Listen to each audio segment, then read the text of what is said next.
Oi, tudo bem com você? Eu sou Jeremias Gomes, você está no Alesp em Pauta. Vamos falar da imigração japonesa. Olha, no Brasil, a imigração japonesa começava há 116 anos, né? Chegava no Brasil a primeira embarcação com mais de 780 japoneses. E hoje, claro, eles estão integrados à nossa cultura, foram deixando ao longo do tempo suas características, principalmente voltadas à disciplina, ao trabalho árduo, né, o respeito, né, a valorização da educação, né. São todos valores que se refletem em várias áreas, como a agricultura, que são bastante atuantes, o comércio e até na culinária. É uma contribuição significativa e reconhecida por todos nós. Para falar da imigração japonesa, nós convidamos Lídia Yamashita. Ela é presidente do Museu Histórico de Imigração Japonesa no Brasil, Bunkyo. Seja bem-vinda ao nosso programa. Obrigada. É um prazer poder estar com vocês. Que ótimo, o prazer é todo meu.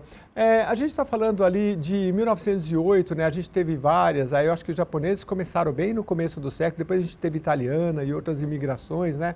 Fala um pouquinho daquele contexto, né? Porque são gerações e a gente não pode perder um pouco dessa história, né? Quem não tem um amigo japonês, uma amiga japonesa, a gente quer saber um pouco qual era o contexto. Era um momento meio dramático no mundo inteiro, né? Ali por volta de 1908, quando chegaram esses primeiros japoneses, né? Isso. Na realidade, a história remonta um pouquinho para trás e o Japão, durante o período feudal, ele esteve fechado ao exterior. Então, era um país que não tinha relações com outros países e exatamente na era Meiji, que é quando começa a modernizar o país, sai desse sistema feudal para um sistema moderno, eles abrem os portos e também envia muitos japoneses para outros países, para o Ocidente, para saber, para conhecer, né, o mundo, como é que é o mundo lá fora. E nisso também surge a imigração. A primeira imigração é para o Havaí, né? Eles vão para canaviais lá do Havaí. Algumas pessoas foram trabalhar como assim, foi a primeira leva de imigrantes ao exterior. Posteriormente, vão imigrantes também para os Estados Unidos, imigrantes japoneses. Mas nos Estados Unidos, logo em seguida, tem um movimento contra, né, a imigração, e aí, então, passa a ter imigração para o Peru, né? Então, a imigração ao Peru é anterior ao Brasil, né? E só que no Peru parece que a situação era muito difícil, tinha muita gente falecendo de malária, né? E as condições de habitação não eram boas, e mesmo de trabalho, e aí, então, passa a acontecer essa imigração ao Brasil, mas através de um contrato oficial entre os dois países, né? O Brasil e o Japão firmam um tratado de amizade, que é 1895, e o ano que vem estaremos comemorando, acho que é 130 anos do Tratado de Amizade, Brasil-Japão. E depois desse tratado assinado em Paris, entre os representantes do Brasil e do Japão, é que é estabelecido, então, uma embaixada do Japão aqui no Brasil, e um membro da embaixada escreveu um relatório dizendo que era um país extenso, de grandes possibilidades agrícolas, porque o clima era muito bom, é muito bom, né? Não neva aqui no Brasil, e muitas terras ainda para serem trabalhadas, né? E que o japonês, que basicamente são agricultores, né? Então, ele escreveu dizendo que era um país vocacional para os agricultores, né? E esse relatório dele é divulgado uma parte, parcialmente, num jornal de grande circulação no Japão. E aí, alguns empresários e empreendedores, né, que leram essa notícia, ficam encantados e querem conhecer o Brasil como um país de grandes oportunidades, né? novas, né? E muita gente quer vir conhecer. Então, antes mesmo de virem os imigrantes trabalharem aqui, vieram esses empresários e alguns empreendedores que vêm conhecer o país para saber o que é que dá para empreender neste país. Esses empreendedores e empresários, eles se estabelecem inicialmente lá no Rio de Janeiro, porque era onde ficava a embaixada, né? Lembrando aqui que Rio de Janeiro era a capital do Brasil, né? Antes de mudar para Brasília. Então, todos se estabeleceram inicialmente lá no Rio, esses empresários, e alguns iniciam fazendas, grandes fazendas de plantação, eles são agricultores, então mais assim na agricultura, né? E hortaliças, verduras, frutas, eles tentam ver o que é que dá para plantar aqui no Brasil, né? O que é que aclimataria melhor para os produtos agrícolas. E nisso, então, vendo que as possibilidades são grandes, né? Um dos empresários é o Ryo Mizuno, que é quem empreende, então, a vinda de imigrantes japoneses ao Brasil. Ele funda uma empresa de imigração, né, lá no Japão. Ele vem sozinho, então, inicialmente ao Brasil para fazer essa pesquisa, investigação sobre o clima, o solo, quais produtos que o pessoal consome, né? Como é o estilo de vida. E ele firma um contrato com o ministro da Agricultura da época e promete, então, trazer 1.000 imigrantes anualmente ao Brasil, porque o Brasil era, né, e ainda é, um grande produtor de café, né? E após a abolição da escravatura, a mão de obra ficou muito escassa nas grandes fazendas de café, né? Então, o Brasil recebe inicialmente imigrantes europeus, italianos, né, alemães, espanhóis, só que esses europeus não se adaptam muito bem ao sistema de vida nas fazendas de café, que é um trabalho puxado, que é de sol a sol direto, né? Desde o arraiar do sol até o pôr do sol, as pessoas teriam que trabalhar. E foi assim que o japonês trabalhou, então, para ocupar essa lacuna deixada pelos imigrantes europeus que saíram dessas empresas, dessas grandes fazendas de café, e então os cafeicultores, precisando de mão de obra, eles enviam inclusive um mensageiro ao Japão dizendo que gostaria de ter imigrantes, o Brasil está recebendo imigrantes do Oriente. E esse mensageiro é mandado para a China e para o Japão, né? E só que a China, na época, parece que estava em guerras internas e não houve resposta, mas o Japão, então, passa a se interessar e enviar imigrantes japoneses ao Brasil para trabalharem na agricultura. Isso porque o Japão, como todos sabem, é um terrícola, né? É muito montanhosa, e o cultivo, trabalhar na agricultura, é difícil para o japonês, né? Para o povo de um modo geral. Então, com o excedente de populacional, né, que houve na época, desse período inicial dos anos 1900, né? Então, o Japão vê uma grande oportunidade de dar oportunidade a esse excedente populacional de buscar trabalho em outros lugares, né? Inclusive, se é na agricultura, eles poderiam trabalhar, em vez de um terreno pequenininho que eles produziam, a propaganda dizia, inclusive, que teriam vastas áreas para fazer a plantação e poder trabalhar como um agricultor independente, né? Então, chamado por essa propaganda, é que muitos se candidatam a serem imigrantes aqui para o Brasil. Que legal, que história bonita e interessante. Você sabe, eu estava procurando alguns livros, depois você vai me indicar que eu queria alguns relatos, né, depoimentos de famílias que vieram, porque isso aqui é bem interessante. Não encontrei, mas ela vai me ajudar, porque vocês viram que ela sabe a história bem de cor. Você tem uma formação em história ou não? Porque eu fiz uma pesquisa rápido.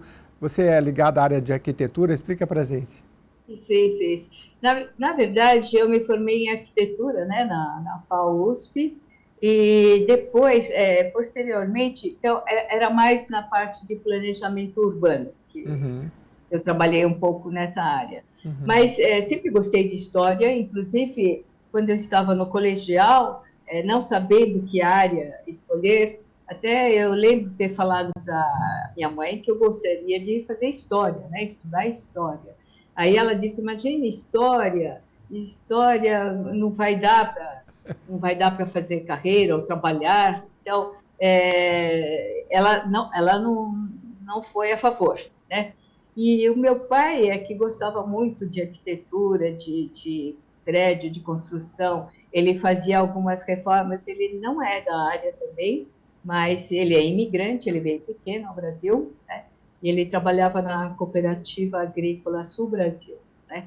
E aí, mas ele gostava muito e por conta própria ele fazia mais ou menos como hobby, assim, quando ele ajuntava o dinheirinho, ele fazia reforma de algumas casas, né? Porque ele gostava de fazer isso. Então, ele queria que eu seguisse essa área. Mas na realidade, então, eu não fiz carreira em arquitetura, né? Posteriormente trabalhei com educação, né? Na verdade, do ensino para executivos, né? De língua japonesa, né? Porque a minha língua primeira foi japonês, porque meus pais são japoneses, né? Então, o que falávamos em casa, a comunicação era só em japonês, né? Inclusive, no começo, tive dificuldades na escola primária. Eu me lembro, no primeiro dia que eu cheguei no primário, não entendi nada que a professora estava falando. Então, o início foi muito difícil, né? Uns 3, 4 meses, eu ficava assim, boiando mesmo, porque a professora escrevia na lousa escrita corrida, né? E eu só tinha aprendido em casa, com meu pai, escrita de livro, né? Então, impressa. Ah, E entendi. aquela escrita corrida, eu não conseguia entender nada, absolutamente nada. Aí minha mãe teve que ir lá um dia e ver o que é que estava sendo escrito no meu caderno, e era o nome da escola, né? Grupo Escolar Alfredo Bresser. Você vê, é muito difícil escrever isso, né? Para uma criança de 7, 8 anos, assim, que nunca tinha estudado a língua portuguesa, né? Então, eu me lembro que aí era assim, todos os dias, todas as noites, quando meu pai chegava, a gente ficava estudando, né? Durante o dia também, a escrita também, nós ficávamos estudando. Então, em pouco tempo, criança é incrível, né? 3, 4 meses depois, eu já era uma das melhores alunas da classe, assim, meio assim, só de ficar estudando em casa, assim, quase a tarde inteira, né? Então, foi assim a minha experiência também, o choque cultural quando entrei aqui, porque ninguém na minha família tinha estudado em escola primária, nem eles sabiam como funciona uma escola primária aqui do Brasil, né? Porque meu pai e minha mãe, eles vieram crianças, mas já na fase do tipo ginasial da época, né? Minha mãe Uhum. tinha 12 anos, meu pai tinha 14 anos, e eles, então, se conheceram aqui no Brasil quando eles tinham uns 20 e poucos anos, né? E Entendi. casaram.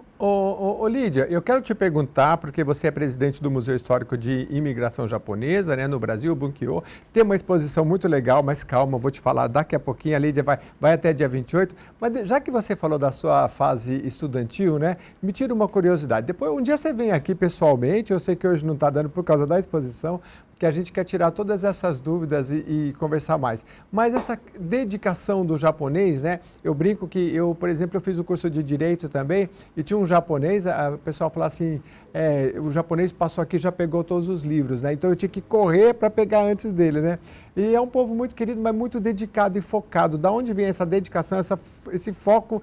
Eu lembro que ele não ia nem no banheiro, ele estudava 4 horas seguidas. Eu falei, mas será que ele não vai levantar daí, né? Tá no gene, tá na cultura, esse foco que tem o japonês para os estudos. Eu acho que antigamente, na geração dos meus avós, por exemplo, eles receberam uma educação, a educação da era Meiji, que era muito regrado e prezava muito a virtude do esforço, de dedicação, né? Que tudo isso teria um resultado bom. Se você dedicasse a alguma coisa do fundo do coração, né? Tudo que você fizer, você pode ser mecânico, agricultor ou simples cozinheiro, que seja, mas teria que fazer sempre o melhor possível, né? Em qualquer área que fosse fazer o melhor possível. Então, essa educação, eu acho que foi transmitida, não que eles ficassem falando, dando sermão para a gente, mas havia uma cobrança de virtude, né? Seria um virtuoso se você fosse um dedicado, um sério, compenetrado, né? E que tenha um esforço máximo de si, todo o máximo que você consegue fazer, você faz, para qualquer coisa que faz. Tentar fazer o melhor possível.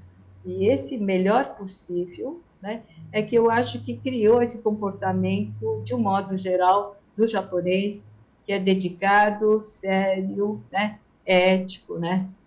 Por exemplo, realmente, em qualquer coisa, ele procurava, né? Se era, sei lá, 10 gramas, ele procurava fazer 10 gramas mesmo, né? Então, tem um rigor interno que antigamente considerava um desvirtuado a pessoa que ficasse saindo fora, né, das medidas ou das regras estabelecidas. Então, por isso que eu acho que o japonês é regrado, né, procurava ser regrado, dedicado, esforçado. Isso é uma virtude que foi pregada lá no passado, e quem não fizesse era um desvirtuado, sei lá como é que se diz. Entendi. Depois eu quero saber mais quando você vier aqui pessoalmente, mas fala um pouquinho, eu queria que você falasse de duas coisas principalmente. Do Museu Histórico de Imigração Japonesa no Brasil, Bunkyo.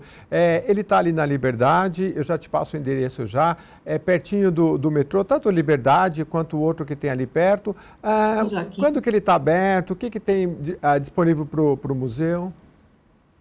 Aliás, no museu. Ele está aberto de terça a domingo, né? É só segunda-feira que está fechado para manutenção, né? É feito então a limpeza, a manutenção na segunda-feira. Então, segunda-feira é fechado. Mas de terça a domingo está aberto das 10 da manhã até as 5 da tarde. Sendo que o último que pode entrar, né, comprar ingresso às 4 horas da tarde, para você poder ter tempo para fazer a visitação, porque são 3 andares de área expositiva, né? Tem muita coisa para ser vista, muita multimídia, né? Muitos objetos, e então você precisa, no mínimo, ter 1 hora para fazer uma visitação compreensível das coisas, né? Então, 4 horas é o último horário para entrada. E quarta-feira é gratuito, né? Então, muitas vezes, durante as férias, formam-se filas aqui e muita gente, crianças, adultos, famílias, né, idosos, tem visitado o nosso museu, porque tem muitos objetos também do Japão, né? Tem a armadura de samurai, por exemplo, original do Japão. Tudo que nós temos, recebemos dos imigrantes japoneses que tinham trazido como tesouro familiar, né? E eles doaram essas peças, né, peças de trabalho, peças de uso próprio, né, no seu serviço, e também, então, alguns que eram descendentes de samurais, então, trouxeram espadas, né, temos algumas espadas também, e isso acho que desperta também a curiosidade, né, dos jovens ou dos brasileiros, com alguma coisa diretamente assim do Japão que você pode ver, o capricho que é o trabalho de qualquer coisa que é feito no Japão, né? Mesmo a armadura de samurai ou a espada, né? Ele tem todo um trabalho artesanal muito bem feito, né? Então, para os interessados ou curiosos, né? Eu acho que sempre desperta o interesse e tem vindo muitas escolas públicas, né? Nós também temos convidado escolas públicas de periferia, fornecemos ônibus, e eles têm visitado o nosso museu para poderem ter essa oportunidade de conhecer uma cultura diferente, né? E que, ao mesmo tempo, faz parte da história do Brasil, porque os imigrantes japoneses, né, fazem parte da história da imigração aqui, mas também, principalmente, fazem parte da história do Brasil, né? Então, é isso que nós contamos no nosso museu. Então, olha, se você quer visitar o Museu o Museu Histórico de Imigração Japonesa no Brasil, Bunkyo, ele fica no bairro da Liberdade, né? Bairro bem conhecido, é um bairro turístico, na Rua São Joaquim, 382, esquina com a Galvão Bueno. Então, perto do metrô Liberdade e o outro, ela vai me lembrar daqui a pouquinho qual que é o...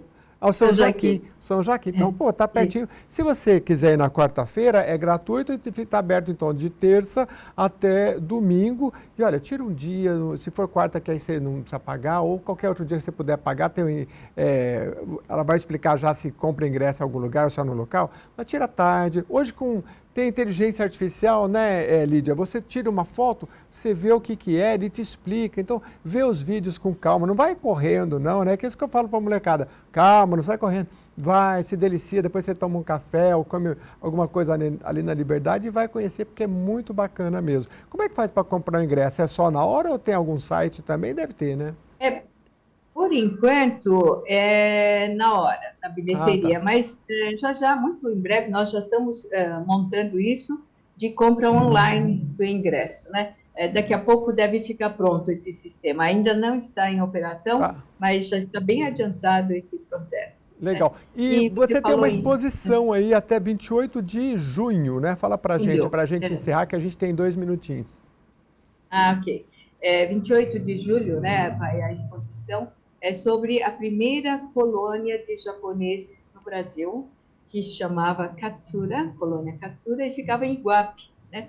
É uma história que eu também não sabia direito, eu sabia vagamente que existiu essa colônia Katsura em Iguape, que foi fundada em 1913, né? Você vê, é bem antigo. E essa história que nós contamos aqui no nosso museu, uma exposição especial para comemorar os 116 anos, este ano, da imigração japonesa. E todos os anos o museu procura realizar alguma exposição diferente para lembrar, né, esse legado dos nossos antepassados imigrantes japoneses que vieram ao Brasil. Então, este ano, o enfoque é para Iguape, né, essa primeira colônia japonesa, né, como é que eles viveram, o que eles fizeram e como que a história desenvolveu, evoluiu ou acabou, né? Isso só vindo ver aqui no museu. E lembrando que aqui no museu temos também uma cafeteria no nono andar, né, cafeteria Nanaya, tem docinhos japoneses, é um café muito caprichado, né? E que quando chegar no sétimo, oitavo e nono andar, são 3 andares de museu, então quando estiver cansado, já no nono tem uma cafeteria para você experimentar o café e alguns docinhos japoneses, né? Tem sanduíche também, japoneses, né? E nesse nono andar, último andar, você falou de molecada, mas para os jovens, né? Nós temos também uma ala de cultura pop. Então tem aqueles personagens, né, que passavam na TV brasileira, Jaspion, né, Ultraman, Ultra Seven, né, todos esses bonecos, né, personagens estão lá num lugar instagramável, né, e que os jovens têm vindo lá para todo mundo tirar uma fotinha e mandar para as pessoas. Então, quem tiver saudades desses personagens, quem viveu, né, na infância, na juventude, esses animes japoneses, né, também temos aqui no museu, e então é uma ala assim, um pouquinho mais relaxada, mas que faz parte, então, dos japoneses, da imigração japonesa, né? E que a TV brasileira divulgou esses personagens que se tornaram, assim, ídolos dos jovens e das crianças, né? Então, eu conheço muitos brasileiros que sabem a música, né? Canta direitinho toda a música. É impressionante a divulgação que teve esses animes japoneses. Sim, maravilhoso, maravilhoso. Você me remeteu um pouco à infância aí. Eu não sou do tempo do Jasper, eu sou mais lá do Ultraman, Ultra Seven, corria para ver. Vou ficar muito feliz de poder ver. Aí vai ser bem legal de visitar aí no Museu Histórico de Imigração Japonesa no Brasil. Ô Lídia, me fala uma coisa. Nós temos aqui em São Paulo o Japan House, temos então o Museu Histórico para conhecer. O que mais que você deixa aí ou algum livro que acha interessante, alguma coisa para conhecer a arquitetura? Tem tanta coisa. Você precisa vir aqui para a gente conversar pelo menos umas 5 horas, porque, olha, esses dias eu mostrei aqui os jardins japoneses, né? Eu trouxe um japonês aqui. Que coisa linda que é quando eles iluminam aquilo à noite, né? Tem a cidade onde as pessoas mais vivem no mundo, esqueci agora, eles vieram aqui na Assembleia Legislativa de São Paulo, né? O mais novinho lá tem 100 anos, eu brinco, né? Tem muita coisa legal, mas dá suas dicas finais, claro, o museu em primeiro lugar, né? Mas para quem quer conhecer mais a cultura japonesa, por favor. Assim, recomendo o pavilhão japonês do Parque Ibirapuera, né? Também é administrado aqui pelo Bunkyo, que é a nossa Sociedade Brasileira de Cultura Japonesa, e o pavilhão é arquitetura japonesa, genuína. Ele foi montado lá no Japão, projetado por um arquiteto japonês, que fazia arquiteturas tradicionais no Japão, e aquilo, ele é uma réplica de uma casa de férias do imperador antigo, né? E ele fez, então, um modelo um pouco menor aqui para o pavilhão japonês, né? Que foi construído em 1954, e este ano, exatamente, estamos comemorando 70 anos do pavilhão japonês, 70 anos do Parque Ibirapuera, né? Porque foi feito esse parque em comemoração ao 4º centenário da cidade de São Paulo. E no 4º centenário, foi convidado várias embaixadas para colocarem alguma coisa lá no parque. E o Japão, então, ficou entusiasmado, né, em colocar alguma coisa e contactou, então, arquiteto japonês, contactou o governo japonês para poder viabilizar essa vinda dessa construção aqui ao Brasil. Então, arquitetos e esses marceneiros, carpinteiros especiais que fazem aquelas construções sem nenhum prego, né? Ele não tem nenhum prego, é tudo encaixes complicados de madeiras, mas que aguentam até terremotos, né? Ele não cai, né? E foi feito com essa tecnologia, né? Tradicionalíssima do Japão, por marceneiros e carpinteiros japoneses especialistas em madeira, que estudaram que tipo de madeira seria bom aqui para o clima do Brasil, e montaram, então, lá no Japão, depois desmontaram tudo, porque já que é encaixe, trouxeram de navio e remontaram aqui no parque. Então, essa construção tem 70 anos. Quem estuda arquitetura, nossa, é uma oportunidade para você ver como é que é a arquitetura japonesa tradicional, né? É um modelo de uma casa de férias, né, do imperador, né, que foi construída aí. Então, o pavilhão tem realizado diversos eventos, né? Recentemente, também teve, num fim de semana, um evento que chamou, assim, mais de 10 mil pessoas, parece, né? É uma circulação muito grande quando acontece um evento, né? Uhum. E para as crianças, tem as carpas que você ganha um saquinho para... Ganha não, você, acho que compra um saquinho para você dar umas comidinhas de carpa, né? E são aquelas carpas coloridas, de todas as cores, né? Nadando lá no lago, e você pode alimentar essas carpas. Então, as crianças também ficam encantadas, né? Então, é um lugar para você fazer um passeio super interessante, né? E esse ano, por causa dos 70 anos, em agosto, vai ter um evento especial, né? E aí, eu acho que vale a pena você fazer, inclusive, um programa especial sobre isso. Vamos fazer, já está convidada então a Lídia Yamashita, que é a presidente do Museu Histórico de Imigração Japonesa no Brasil, Bunkyo. Agradeço a sua participação. Hoje é só um aperitivo, depois ela vem para cá, porque tem muita coisa para a gente falar dessa imigração japonesa que é tão rica para a nossa cultura. E é bom, né, a gente conhecer, quando a gente conhece o outro. Ela falou aqui sobre a questão lá atrás até de um certo racismo, né, que existia, como existe em todas as raças, né? Mas hoje todo mundo, muito mais, o Brasil recebeu esse povo tão carinhoso e hoje a gente troca essa cultura, experiências e tecnologia e tudo mais. A gente vai aprofundar muito. Muito obrigado mais uma vez, viu, Lídia, por ter vindo aqui, viu? Ainda que online e a próxima vez presencial. Ok, obrigada. A gente fica por aqui agradecendo a sua audiência e o Alesp em Pauta vai trazendo os programas que você sugerir, tá bom? Reveja esse programa lá no YouTube. Até a próxima edição.